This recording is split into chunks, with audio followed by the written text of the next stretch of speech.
Hi everyone. Today I want to discuss the three bills passed by the government of India and its effects on the common man, especially farmers. As we know, the government of India passed three agricultural bills recently, and the farmers all over India are agitating against it. The irony is that even the BJP government could not bring its own ally into confidence. Shiromani Agalidal, its minister resigned, and the party left the NDA front. If so, there is some valid reason behind it. Let us check why it happened and what are the reasons. We know the farmers in India for many decades used to sell their agricultural produce in local markets known as mandi or mandis. A law was already in force by name APMC. Some state governments did not pass it or enforce it. It was not in effect. State governments like Kerala, Bihar, etc. In all other states, this was in effect, by which a farmer or any farmer or farmers can bring their agricultural produce into these local markets. And agencies like FCI, Food Corporation of India, they would collect these products giving minimum support price. They underline and repeat once again, they are assured minimum support price. They have to pay cess for that. And they were exploited also, it's a fact. It's a fact that the middlemen came to play and these farmers were exploited. The government of India promising that these middlemen will be removed and the new bill is introduced. But at the outset it may seem so attractive, but there is a great danger behind it. Now, the farmer can sell their products anywhere in India. Open market system. There is no control. But the danger is that big corporate giants are permitted to collect their produce with no governmental control. I repeat, with no governmental control, with no minimum support price. And that is the danger behind it. So what will happen at the end? Let us take the example of communication sector in India. When Reliance Jio came, we began buying the SIM card because they gave free subscription for 3 months. All people began to get them. There was a great rush because it was free. For that the company paid around 1500 crore for the first 3 months to give free subscription. They are capable of that. Big corporate giant. What happened? Slowly, all the other competitors were removed from the scene. Many were there. Companies like Docomo, etc. Many were there. And how many remained? Reliance Jio, Airtel, Vodafone, Idea. They had to merge 3 private companies only, other than BSNL, which is a public sector company. So now they are the monopolists of this communication sector. Okay, so there came monopolistic competition. Now they can decide the price at their will. Nobody can question. Nobody is in the scene other than them. And they are in understanding. You know, until recently, unlimited coal we could get for rupees 99.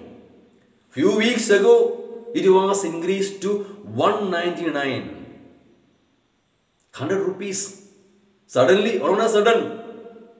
Do you know what is the customer base of Reliance Jio? Around 40 crore people. There is a customer base of Reliance Jio. Even BSNL has got only 11 crore. Yes, Reliance Jio is the monopolist. When 1 rupees increased, they get 40 crore. If 100 rupees increased, they get 4,000 crore.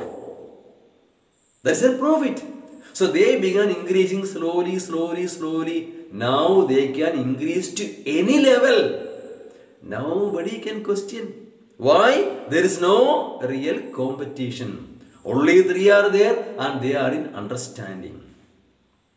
There is a system now. The same thing might happen to our agricultural sector also.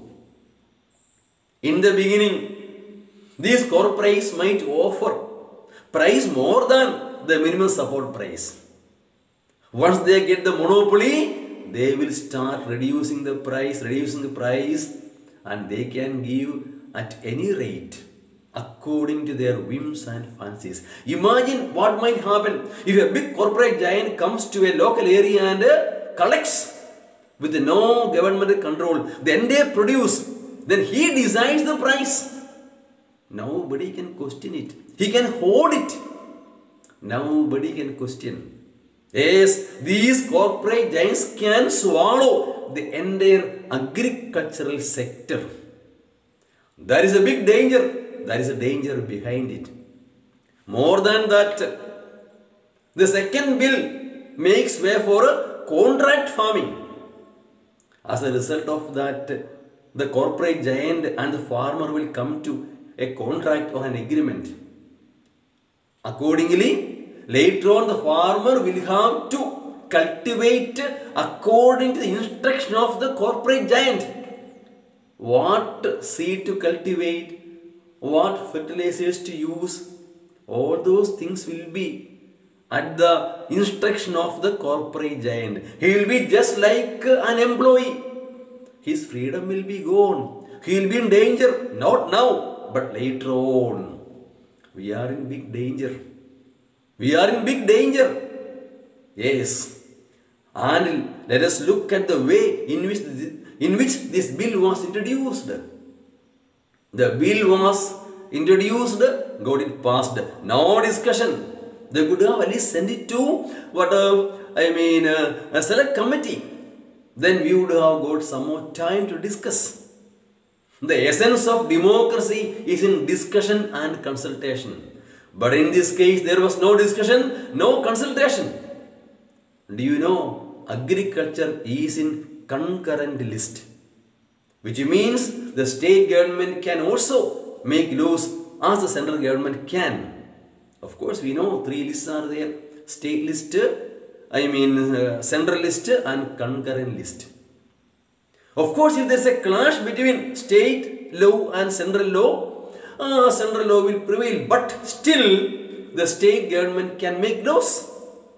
In such a case, did the central government make enough consultation with the state government? No.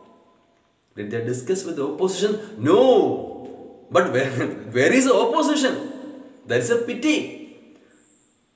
BJP government is lucky that there is no strong opposition. Who is the opposition leader? I don't know. Why?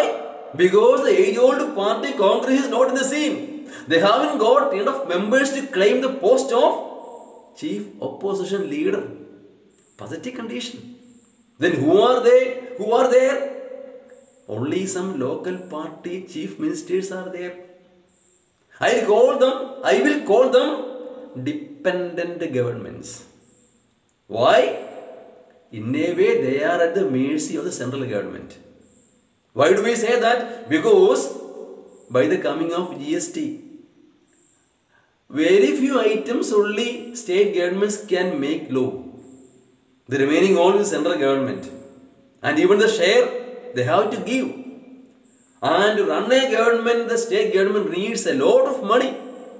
For that, they have to depend on central government. So, they haven't got the guts to oppose the central government. Because they have become dependent governments, I call them dependent governments. In the same way it was at the time of British rule. Indian states can rule, giving tax to British government and owing allegiance to them. Same thing happens now. You can say, take the example, Kerala, Tamil Nadu, then Andhra, Telangana, Orissa. Many governments are there. No use. No strong government. They have become dependent governments. If at all they oppose the central government, then they will come with stick and sword. Why? CBI, ED, Enforcement Directorate, Income Tax, many inquiries will be there. They won't make you take rest at all. We see every day it happens. That is a pity. There is no strong opposition. There is no strong chief minister. So the central government can bring any law, enact them, get them passed, and we are the sufferers. There is no discussion. That's what I am telling. No consultation. In nowhere in the history of democracy it is told that it is the government of the majority. It is the government of the people. Government of the people, by the people and for the people. Which means they should take into consideration the views of minorities as well. Not the majority alone can decide any decision. So they must consult, discuss and debate.